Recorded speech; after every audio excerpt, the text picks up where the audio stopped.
नमस्कार, MP news में आप सभी का बहुत स्वागत है। न्यूज रूम से इस वक्त आपके साथ मैं हूं श्रद्धा बुंदेला। न्यूज रूम में हम सबसे पहले बात कर लेते हैं इंदौर की, जहां पर नाइट कल्चर लागू है। जी हां, दरअसल इंदौर पुलिस का एक विशेष अभियान चलाया गया और बार और पब और होटलों की चेकिंग की गई। हम आपको बताएं कि मध्य प्रदेश की आर्थिक राजधानी इंदौर में विशेष चेकिंग अभियान देर रात चलाया गया और शहर के तमाम थाना क्षेत्रों के होटल, बार और पब पर चेकिंग की गई। वहीं श्री गणेश पांडालों पर पुलिस प्रशासन ने आयोजकों से भी चर्चा की है। इंदौर में देर रात संचालित होने वाले पब, बार को समय से बंद कराने का जिम्मा आबकारी विभाग के पास है, लेकिन विभाग की अनदेखी के कारण पब और बार में देर रात तक शराब परोसी जा रही है। शहर में नाइट कल्चर के चलते युवाओं में बढ़ रही नशे की लत को लेकर अब प्रशासन सख्त होता हुआ नजर आ रहा है और इसे लेकर इंदौर पुलिस ने चेकिंग की। शुक्रवार की रात को इंदौर के सभी थाना क्षेत्रों में असामाजिक तत्वों, बदमाशों और शराब पीकर वाहन चलाने वालों के खिलाफ पुलिस ने चेकिंग अभियान चलाया।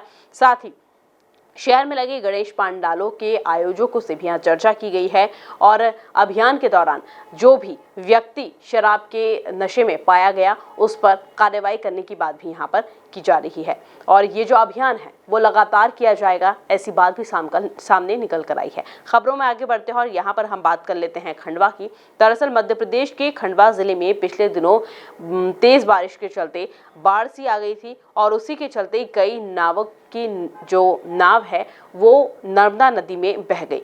इन्हीं नावों से नाविकों की आजीविका चलती थी, जिसके बाद अब इन नाविकों के सामने रोजी रोटी का संकट जो है वो खड़ा हो गया है। पिछले कुछ दिन पहले हमने देखा था कि काफ़ी बारिश हुई थी जो कि 2-3 दिन तक नहीं रुकी थी। तेज़ बारिश के चलते जो नाव चलाने वाले व्यक्ति थे उनके सामने अब आर्थिक परेशानी खड़ी हो चुकी है और रोजी रोटी का संकट छाया हुआ है। हम आपको बता दें कि इनकी नाव जो है नर्मदा किनारे खड़ी हुई थी। जब वाटर लेवल बढ़ा तो नर्मदा नदी में इनकी नाव जो है वो बह चुकी है। प्रदेश में पिछले दिनों नर्मदा नदी जो है ऊपरी क्षेत्र में लगातार वहां बारिश हुई थी और जिले के इंदिरा सागर और ओंकारेश्वर बांध के इस वक्त गेट भी खोल दिए गए थे, जिसके बाद निचले क्षेत्रों में नर्मदा नदी उफान पर आ गई थी। इसका सबसे ज्यादा असर जो है तीर्थनगरी ओंकारेश्वर और मोरटक्का में देखने को मिला था। जो रास्ते में आया वो नर्मदा में समाता चला गया। ऐसे ही घाटों पर बंधी नाविकों की नाव इसकी चपेट में आ गई और पानी उतरने के बाद 20 से अधिक नावें पहाड़ी पर लटकी हुई मिली। नावों के नुकसान से नाविक परिवारों की रोजी रोटी खतरे में आ चुकी है और उनके सामने अब आजीविका का संकट जो है वो खड़ा हो चुका है। खबरों में आगे बढ़ते हैं और यहाँ पर हम बात कर लेते हैं भोपाल की। दरअसल मध्य प्रदेश की राजधानी भोपाल में सेंट्रल जेल में बंद आतंकी भूख हड़ताल कर रहे हैं। जी हाँ, सही सुना आपने, आतंकी भी भूख हड़ताल अब करने लगे हैं और आतंकी सामूहिक नमाज, लाइब्रेरी और घड़ी की मांग कर रहे हैं और इन्हीं मांगों को लेकर वो भूख हड़ताल पर बैठे हैं। सुरक्षा का हवाला देकर जेल प्रबंधन ने मांगों को मानने से इनकार कर दिया है। वहीं जेल प्रशासन हड़ताल खत्म करवाने की काफी कोशिशें भी कर चुका है। जेल की हाई सिक्योरिटी में बंद सिमी के आतंकी कमरुद्दीन, अबू फैसल और कामरान और शिवली अपनी मांगों को लेकर 14 सितंबर से भूख हड़ताल पर बैठे हुए। 7 दिन बीत जाने के बाद भी जेल प्रबंधन जो है उनसे भूख हड़ताल खत्म नहीं करा सका और काफ़ी प्रयास वो कर चुका है, जिसमें जेल प्रबंधन विफल साबित हुआ। वहीं जेल प्रबंधन ने स्वास्थ्य की मॉनिटरिंग बढ़ा दी है।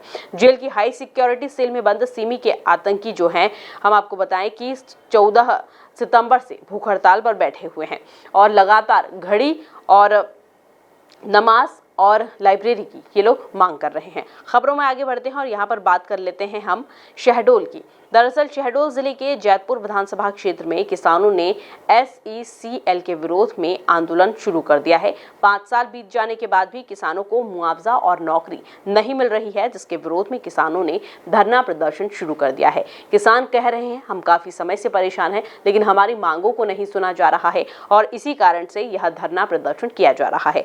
बता दें कि यह किसान प्रदर्शन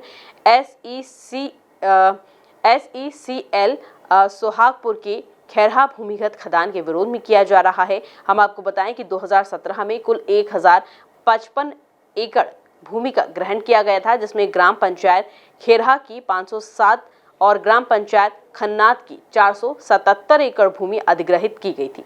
5 साल भी बीत चुके हैं, जिसके बाद भी किसानों को मुआवजा और नौकरी नहीं दी गई, जिसके विरोध में किसान धरना प्रदर्शन कर रहे हैं और लगातार यह धरना प्रदर्शन भी जारी रहेगा। यह बात भी सामने निकल कर आई है। उन्होंने कहा है कि हमारी मांगे नहीं मानी जाएगी तो यह आंदोलन लगातार किया जाएगा। फिलहाल न्यूज रूम में इतना ही, हम फिर हाजिर होंगे, तब तक के लिए नमस्कार।